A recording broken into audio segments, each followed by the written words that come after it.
आनाया ब्रह्मआ जोंनि बियारतानिसिम जेबो कनसेन्ट लायाब्लानो आरो खनगिरि लिरगिरि देंखोगिरि बिथांमोननिफ्राय कोनो कनसेन्ट लायाब्लानो बिथाङा बे भिडिअखौ दिहुननायाव जोङो जोबोद दुखु मोनदों आरो बिथांखौ जोङो थाबैनो बे मेथाइ इउटिउबाव हगारनायखौ बिथाङा बन्द खालामनांगौ।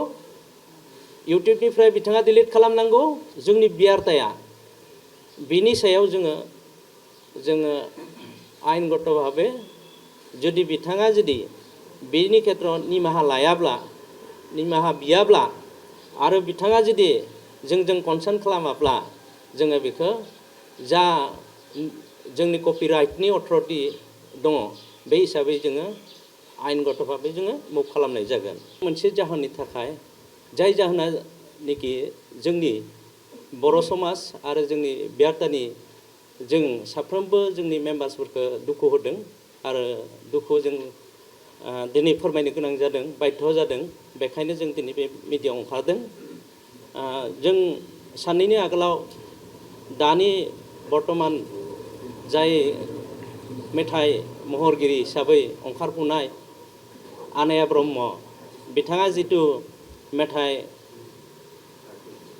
थाफ्लि बुना जौ लोंनाय जा मेथाइ बर' मेथाइखौ बिथाङा फिउजन खालामनानै भिडिअ गावनि मेथाइ होननानै प्रकाश खालामदों आरो बिथांनि बे दामनायखौ जों नुनो मोनदों मिडियानि गेजेरजों जों खोनादों आरो खोनासंदों।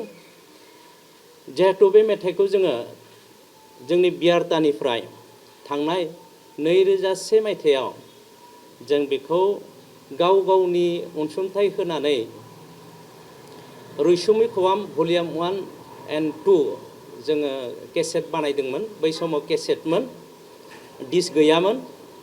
जों बिब्दिहै आं बै समावहा बे जोंनि बियारता बड' रेडिअ एन्ड टेलिभिजन आर्टिस्ट एस'सिएशननि आं जेनेरेल सेक्रेटारिमोन आरो आंनि दैदेननायनि गेजेरजोंनो जों माखासे जोंनि महरगिरिनिफ्राय गोदान मेथाइ खनगिरि आरो लोगोसे फक सुबुं मेथाइ जेखौ जोङो खुगा मेथाइ होनना बुङो बे खनगिरि लोगो नांज्लायनानै जों बे रैसुमै खबाम भलिउम 1, 2 बे केसेटखौ जों दिहुनदोंमोन आरो बेयावहा जों नुनो मोनदों दा बे केसेटआव थानाय जिथु जों दिहुननाय नैबेमोन रैसुमै खबाम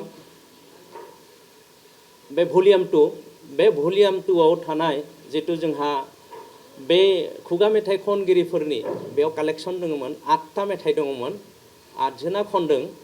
बेनि गेजेराव साइड बियाव थानाय 1 नाम्बाराव बिमला बर' नार्जि खननाय थाफ्लि बुना जौ लोंनाय बे मेथाइखौ बिथाङा खनदोंमोन। दायो जों नुनो मोनदों बे मेथाइखौनो आनाया ब्रह्मआ फिउजन खालामनानै भिडिअ हगारदों। जोंहा बेयाव आपत्ति दङ बिथांनि सायाव, जिहेतु बेखौ जोङो अलरेडि जोंनि बियारताया जाय जोंनि महरगिरिफोरा बे मेथाइफोरखौ जोङो प्रिजार्भ खालामनो थाखाय आर्काइभ खालामनो थाखाय जों बे मेथाइखौ बानिबद्ध खालामदोंमोन, रेकर्डिं खालामनानै जोङो दिनैसिम केसेट महरै जों दोनदों आरो बिब्दिनो बे मेथाइया दिनैसिमबो बिथांमोननि नाजानायाव जाय खनगिरि बिथांमोना नाजानानै इउटिउबावबो हेगारदों आरो दासिम सोलिगासिनो दङ। जों खननायखौ खोनागासिनो दङ आरो बिथाङा दासिम थांनानै दङ एक्टिभ। दाबो मेथाइ खनगासिनो दङ बिथाङा गावनि नाजानायजोंनो बनायगासिनो दङ आरो जोंनि बर' समाजाव बिथांखौ माखासे मानसियानो फ्रायानो सिनायो आरो खोनागासिनो दङ। बिथांनि भिउआरखौबो जों नुगासिनो दङ इउटिउबाव अनेक बिथाङाबो भिउआर मोनदों।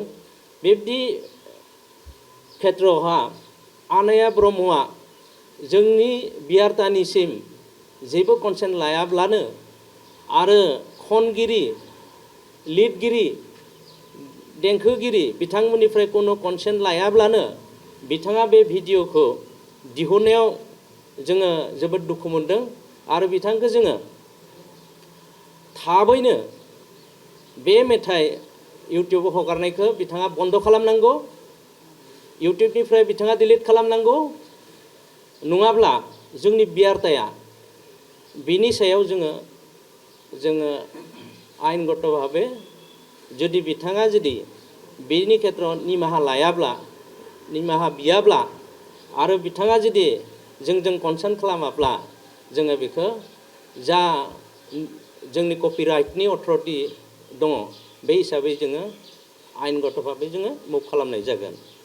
दा बिथांखौ दिनैनिफ्राय लानानै 24 घन्टानि गेजेराव बिथाङा बिनि सोमोन्दै जोंजों कन्टेक्ट खालामनांगौ आरो बिथाङा बेखौ जुदि खालामाब्ला जों बिथांनि सायाव जों जा खालामनांगौ जों बियारताया आरोबाव जोंहा जि सेन्ट्रेल लेभेलाव दङ आं बर्तमान सेन्ट्रेल लेभेलनि भाइस प्रेसिडेन्ट दिनै जों बे मिडियायावहा जों जिरायजों जोंनि डिस्ट्रिक्ट लेभेलनि जोंहा कमिटि दङ जोंहा डिस्ट्रिक्ट लेभेलनि प्रेसिडेन्ट रजनिकान्त बर' आरो जोंहा फक सिंगार प्रबिन बर' बिथाङा लोगोसे दङ जोङो थाबैनो बेनि सोमोन्दै जोङो सेन्ट्रेल लेभेलसिम जोङो लांगोन आरो लायगासिनो जों दङ आरो कन्टेक्ट खालामगासिनो दङ जाहाथे जोङो बे सिगाङावबो जोङो नुनो मोन्दों बिथांनि जाफोर बड' फक संखौ जायफ्रा रुंसारि जालांबाय खनगिरिमोननिफ्राय पारमिसन लादों लायाखै जों बेखौ मिथिया जों बेखौ मिन्थियैखाय जों बुंनो थाङा नाथाय बिथांखौ खालामनाय नुदों माखासे मेथाइखौ फिउजन खालामदों आरो बिथाङा भिउवार्सफोर मोन्दों आरो बिथाङा आजावजादोंबो बर' समाजजों नाथाय जोंनि बेबायदि बर'नि जाफोर मेथाइ बेखौ बिथाङा जुदि फिउजन खालामबाय थायोब्ला जोंनि बर'नि घरानाया निस्सय गुलाय गुजाय जागोन आरो जोंहा बे थांना थानाय नङा बेखायनो जोङो बिनि सायाव नोजोर होगासिनो दङ नाथाय जोङो दिनै बेखौ स्पष्ट जों नुनो मोनबाय जे जोंनि बे मेथाइखौ बिथाङा बेबायदि कालेक्ट खालामनानै फिउजन खालामनाया बे जोबोद गोरोन्थि आरो जोबोद दुखुनांथाव बेखायनो आङो दिनै बे मिडियानि गेजेरजों बिथांखौ गोराहैनो खावलायदों बे मेथाइखौ थाबैनो बिथाङा बे इउटिउबनिफ्राय बोखारनांगौ जों बियारताया फ्राय जोंनि मावथिफ्रानो एसे आर्थिक भाबै जोंहा एसे दुर्बल बेखायनो जों एसेबां मिडियायावहाय जों फकासाव फैनो हाया आरो बिब्दिनो जोङो गावनि नाजानायजोंनो बे रैसुमै खबाम बे भलिउम 1, 2 बेखौ जों दिहुनदोंमोन 2001 मायथाइयाव आरो 2007 मायथाइयाव जोङो बैराथि अनलि फक बे बर' मेथाइखौ जों प्रिजार्भ आरो आर्काइभ खालामनो थाखाय जोङो मोननै बाव खालामदोंमोन बारलांफा आरो बैराथि जों बेखौ क'क्राझाराव बानिबद्ध खालामदोंमोन नैबे रैसुमै खबामखौ जोङो 2001 मायथाइयाव जोङो गुवाहाटीयाव खालामदोंमोन सूर्य हाजरिका कमप्लेक्स स्टुडिअ खालामदोंमोन जु र'ड गुवाहाटी दा गोदोआव जोंनि रेडिअ'हा जितु जोंहा खोब मोजां रेडिअ' जिहेतु जोंनो सार्भिस होयोमोन बेवहाय जोङो रेडिअ'हा टाइमफोर सेटिं खालामनाय आरो बेयाव जिफोर प्रग्राम खालामो बे प्रग्रामफोरखौ जोङो माबोरै सेटिं खालामनांगौ बिथांमोनजों टाइम टेबलनि खोथा आरो जोंनि बर' अनुस्थानखौ जिहेतु अनलि 30 मिनिट्सल' होयो बेनि उनाव 45 मिनिट्स जों लाना फैनायनि 1 आवार खालामनायनि जों बेबायदि बेबस्था खालामनो थाखाय जों मेम'रेन्डाम होबोदों आरो बिब्दिनो जोङो खनसे समावहा जोङो बिथांमोनजों नाजावजादों 30 मिनिटनिफ्राय जोङो 45 मिनिट्स 45 मिनिट जोङो सम प्रसार भारतीनि जों गुवाहाटी स्टेशनावहा जों मोननो हादोंमोन आरो बिदिनो जोंनि बे मेथाइफोरखौ पुरुना जिफोर सिंगार जोंनिफ्राय आनज्रायलांबाय रुंसारि जालांबाय बिथांमोननि मेथाइफोरखौ जोङो बे रेडिअ'निफ्राय कालेक्ट खालामनानै आर्काइभ बा बिदि प्रिजार्भ खालामनायनि जों बेबस्था लाबोगासिनो दङ बे लेखायैनो जोङो बे बैराथि आरो बारलांफा बे केसेटखौ जोङो क'क्राझाराव जेब्ला बेखौ बानायदोंमोन होमब्ला जोंनो बै समनि दैदेनगिरि बर'नि जायफोर हाग्रामा महिलारि बिथांमोननि समाव थानाय समाव जोंनो आर्थिक एसे सहाय होनानै बेखौ जों बानायनाय जादोंमोन बेनि उनाव आरो जोङो माखासे जोङो हाबाफारि खालामगासिनो दङ जोंनि जिफोर बर'नि घरानाखौ लाखिनो थाखाय आरो बर'नि बिब्दि फक बा मडार्न देंखोगिरिफ्रा माबोरै जोङो जोंनि मर्यादाखौ लाखिनानै बेखौ आगबारिलांनो हागोन, मेथाइफोरखौ लाखिलांनो हागोन, बिनि बागै जों खामानि मावगासिनो दङ। आरो दानि बर्तमाननि खुंगिरि बिथां प्रमद बर' बिथांनि अननायावबो थांनाय बोसोरावनो जोंनो डिक्लार होनाय बायदियै जोंनो बियारतानो गेस्ट हाउस आरो जोंनो एसे जोंनि बियारतानि थाखाय मोनसे हल लुनायनि खोथा होदोंमोन आरो बे लेखायैनो बिथाङा जोंनो होबाय। मोजांनि बाथ्रा बियो। दायो जोंनो हरिनागुरि बावखुंग्रि हाजो सेराव आथिखालनि जि VIP EM जितु हस्टेल बानायदों बिनि खाथियावनो जोंनो 3 बिगा हा होबाय। 3 बिगा हा होनानै जोंनो RCC बिल्डिं मोनसे होबाय। मैया थांनाय याव जोङो बेखौ सातखौ धालिबाय। फार्स्ट सातखौ जों धालिनो हादों। बिब्दिहै जथेस्थ' जोङो आवगायबोनो हादों। 91नि 10 फेब्रुआरियाव बे दाजानाय बे आफादा दिनैसिमहालागै फैयै जोंनो बिब्दि गावनि निजस्व मोनसे रेस्ट हाउस जिरायनो थाखाय आरो बिब्दि जोंनो मेल मिटिं खालामनो हल बिब्दि लुनो हानायसिम जों मावबोबाय थादों। जोंनि गेजेराव जितु जोंहा रेडिअ'हा जोंखौ प्रसार भारतीयाव बर' सेक्सन होनना बुङो। बे बर' सेक्सनाव माखासे गुबुन हारिनिबो दङ जायफोर महरगिरि बर' खनग्रा बिथांमोनाबो जोंनि बे आफादाव दङ। दासिमहालागै जोंहा 500निबो बारा जोंनि बेयावहा मेम्बार्स दङ। आरो बे बियारताया बड' रेडिअ एन्ड टेलिभिजन आर्टिस्ट एस'सिएसनावहा दामगिरिबो दङ, फावगिरिफोरबो दङ जायफोरा एप्रुभ प्रसार भारतीजों एप्रुभ जानाय बे आर्टिस्ट महरगिरिफोर गासैजों लोगो नांनानै जों बिब्दि बर'नि थाखाय आरो बर'नि बे देंखोफोरखौ प्रिजार्भ खालामनो थाखाय खामानि मावबोगासिनो दङ आरो मावगासिनो दङ। बेखौ जोङो नोजोर होबोबाय थादों आरो जोङो नुनानै एसे दुखु नाङो मालाबा आरो जोंबो बिथांमोनजों मालाबा खारफानो लुगैयो। मानो होनब्ला बिथांमोनखौसो समाजा बारा आजावो।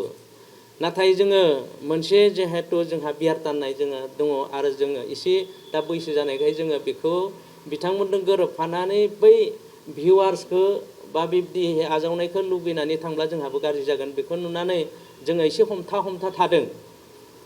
साननाया जोंहा एसे गोथौसिन जानायखाय जों बेफोरखौ हमथादों।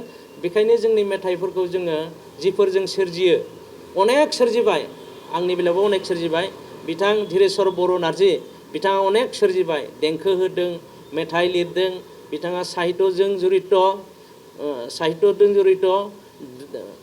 असम साहित्य सभाजों जड़ित सानसे समनि बिथाङा डिस्ट्रिक्ट सेक्रेटारि जादों। 50 बोसोरनि बांसिनालागै बिथाङा साहित्य सभाजों जड़ित जोंनि बर' दोङो जड़ित।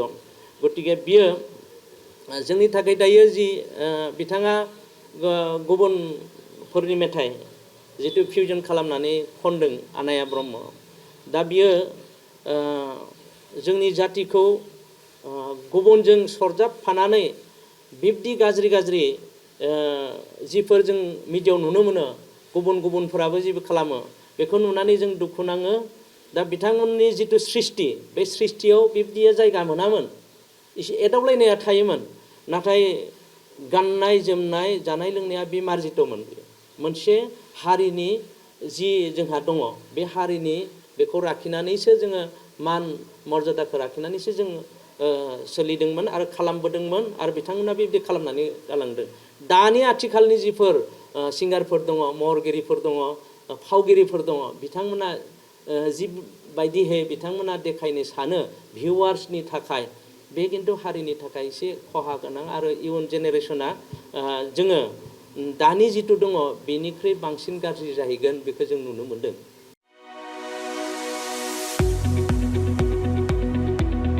गुनगोनां गोजौ सोलोंथाइ लानो गोसो गुदुं फरायसाफोरनि थाखाय गोजोनथाव खौरां। क'क्राझारनि बड'लेण्ड स्टार एकाडेमियाव फरायसाफोरनि मुं थिसननाया सोलिगासिनो। 2025-26 सोलोंथाइ बोसोरनि थाखाय 6 थाखोनिफ्राय 9 थाखोसिम आरो HS फार्स्ट इयार आरो HS सेकेन्ड इयार थाखोआव फरायसाफोरनि गोदानै मुं थिसननाया सोलिगासिनो। क'क्राझार शहरजों नांजाबनाय साहा फारसे साखाथि तितागुरियाव थानाय बड'लेण्ड स्टार एकाडेमि क'क्राझाराव बड' मिडियामनि 6 थाखोनिफ्राय 9 थाखोसिम साइन्स, आर्टस, कमार्स स्ट्रिमाव, बड' आरो इंलिश मिडियामाव HS फार्स्ट इयार आरो HS सेकेन्ड इयार थाखोआव फरायसाफोरनि गोदानै मुं थिसननाया दासान्दि सोलिगासिनो दं। रोंगौथि गोनां फोरोंगिरिफोरनि फोरोंथाय होनायजों लोगोसे गोबां उफ्रा सोलोंथाइनि खाबुफोर जेरै डेली फ्री JEE आरो नीट क्लास, JEE नीट आरो कम्पिटिटिभ एग्जामनि थाखाय free mock test, English speaking class, daily GK class, career guidance, library facilities, personal attention. हौवासा आरो हिन्जावसाफोरनि थाखाय आलादा थाग्रा हस्टेल बायदि बायदि सोलोंथाइ खाबुफोरजों गुनगोनां सोलोंथाइखौ बे बड'लेण्ड स्टार एकाडेमियाव मोननो हागोन। बेनि अनगायैबो मेट्रिक आनजादाव 85% एबा बेनि बांसिन नम्बर मोननाय फरायसाफोरनो बेसेन लायालासे मुं थिसनथाइ होगोन आरो बिपिएल नखरनि फरायसाफोरनो मुं थिसननायाव 20% रेहाय होनाय जागोन। अब्ला मानोथो गोबाव खालामनो, नोंथाङाबो गुनगोनां गोजौ सोलोंथाइ लानो थाखाय क'क्राझारनि बड'लेण्ड स्टार एकाडेमियाव मुं थिसननायनि खाबुखौ लादो। बांसिनै मिन्थिनो थाखाय गाहायाव होनाय मबाइल नम्बराव फोनांजाब खालाम। मबाइल नम्बर 7638008149, 6003494371 आरो 6000034997।